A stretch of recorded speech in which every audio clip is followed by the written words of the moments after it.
সুরভি ব্লগসে একটা নতুন ভিডিও নিয়ে। আজ আমি সৌরিমা পার্লারে এসেছি চুলের একটা ট্রিটমেন্ট করাতে। আমি হেয়ারটা মোটামুটি এখানেই করাই। এই দেখো পুরো ট্রিটমেন্টটা স্টেপ বাই স্টেপ আমি তোমাদের সাথে শেয়ার করছি। প্রথমে এসেই আমাকে শুয়ে দিয়েছে হেয়ার ওয়াশ করানোর জন্য। এই যে আমি হেয়ার ওয়াশ করাচ্ছি। দেখো ট্রিটমেন্টটা আমি স্টেপ বাই স্টেপ তোমাদের সাথে শেয়ার করছি। দেখো যেই ছেলেটা হাই করছে তার নাম বাবাই। ও খুব সুন্দর চুলের ট্রিটমেন্ট করে, খুব কেয়ারফুলি ও কাজ করে। ও শুরু করে দিয়েছে আমার হেয়ারে ক্রিম লাগানো। দেখো আমি পুরো ভিডিওটা স্টেপ বাই স্টেপ তোমাদের সাথে শেয়ার করছি, আশা করি তোমাদের ভালো লাগবে। আমি চুলে যেই ট্রিটমেন্টটা করাচ্ছি তার নাম বটক্স। এই নিয়ে আমি থার্ড টাইম এই ট্রিটমেন্টটা করাচ্ছি, বছরে একবার করে করাই। খুব ভালো রেজাল্ট পেয়েছি আমি। তবে রেজাল্ট পাওয়ার জন্য তোমাকে কিন্তু মেনটেনও করতে হবে। ওরা যেই শ্যাম্পু কন্ডিশনার সিরাম দেয় সেটা ইউজ করতে হবে। আমি এই পার্লার থেকেই এগুলো কিনি। এখনও পর্যন্ত একটু কস্টলি, বাট একটা কিনলে মোটামুটি 6-7 মাস হয়ে যায়।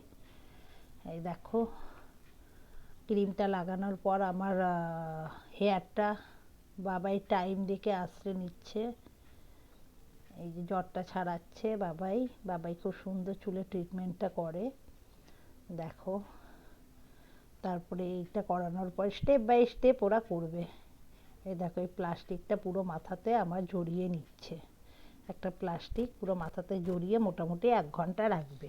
রাখার পর আবার হেয়ারের জ্বরটা ছাড়িয়ে স্ট্রেটনিং করবে, ওয়াশ করবে। স্টেপ বাই স্টেপ ওরা করছে। তবে অনেকটা টাইম, প্রায় 4 থেকে 5 ঘন্টা লাগে। ওই টাইমটা একটু বিরক্তিকর, আমি একটু বোরই হচ্ছিলাম, তাই ভিডিওটা বারবার আমি করছি আর তোমাদের সাথে শেয়ার করছি। দেখো তোমরা অবশ্যই কমেন্টে জানাবে তোমাদের কেমন লাগছে আমার এই ট্রিটমেন্টটা, হেয়ার ট্রিটমেন্টটা। তোমরাও চাইলে করতে পারো সৌরিমা পার্লার, কাটাপুকুরে গিয়ে যাকে তাকে জিজ্ঞেস করলেই দেখিয়ে দেবে পার্লারটা। হেয়ারের ট্রিটমেন্টটা এখানে খুব ভালোই হয়। আমি হেয়ারটা মোটামুটি এখানেই করাই, স্কিনটা অন্য একটা পার্লারে করাই, কিন্তু হেয়ারটা এখানেই করাই। দেখো বাবাই খুব কেয়ারফুলি আমাকে ওই প্লাস্টিকটা লাগালো, তারপর আস্তে আস্তে আমাকে কমফর্টেবলের জন্য ঠিকঠাকভাবে কানটানগুলো ওগুলো বার করে দিলে প্লাস্টিকটা থেকে। দেখো ট্রিটমেন্টটা খুব সুন্দর। অবশ্যই আমার চ্যানেলটা কেমন লাগছে তোমাদের কমেন্ট বক্সে জানাবে। আমি হয়তো রোজ খুব একটা ভিডিও দিতে পারি না, তবে যতটা পারি দেওয়ার চেষ্টা করি নতুন ভিডিও। দেখো 1 ঘন্টা পর ওটা খুলে দিয়েছে প্লাস্টিকটা। এরপর বাবাই সিরাম লাগিয়ে লাগিয়ে হেয়ারটা আমার মানে আর কি আঁচড়াচ্ছে চিরুনি দিয়ে। সিরাম লাগাচ্ছে আর চিরুনি দিয়ে আঁচড়াচ্ছে। তবে হেয়ারটা আমার একটু শক্ত হয়ে গেছিলো, ক্রিমটা লাগানো, হয়তো ক্রিমটাই এইরকম। তারপরে স্ট্রেটনিং করবে, অনেকটা টাইম লাগে। আমার চ্যানেলটা তোমাদের কেমন লাগছে অবশ্যই কিন্তু জানাবে। লাইক শেয়ার কমেন্টস তো অবশ্যই করবে।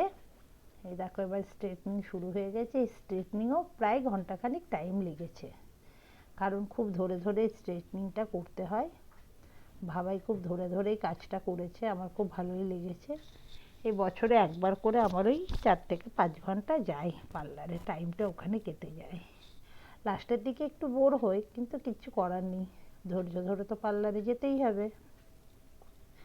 তাছাড়া আমাদের বাড়িতে বিয়ে, আমার ননদের বিয়ে, বিয়ে উপলক্ষেই আমি এটা স্পেশালি করাতাম আমি আরও 2-4 মাস পর হয়তো করাতাম, কিন্তু বিয়ে উপলক্ষে আমি ট্রিটমেন্টটা করিয়ে নিলাম। আমি তো রেজাল্ট খুব ভালো পেয়েছি বটক্স ট্রিটমেন্টের। তোমরা কে কে বটক্স ট্রিটমেন্ট করিয়েছো কিংবা করাবে অবশ্যই কিন্তু জানাবে আমাকে। দেখো বাবাই খুব সুন্দর স্ট্রেটনিং করছে ধরে ধরে। আর একটা কাকু ছিল ধরে দিচ্ছিল চুলটা, তার জন্য বাবার খুব হেল্পও হচ্ছিল। এই দেখো ফাইনাল রেজাল্টটাও আমি দেখাবো। স্ট্রেটনিংয়ের পর আবার আমাকে শুয়ে দিয়েছে ওয়াশ করানোর জন্য। ওয়াশ করিয়ে মাস্ক লাগিয়ে আবার 10 মিনিট পর তারপরে আবার ড্রাই করবে। এই দেখো, ওর নাম শুভ। শুভ আবার ওয়াশ করাচ্ছে আমার চুলটা। অন্য একটা ক্লায়েন্ট এসছে বলে বাবাই আবার ওদিকে চলে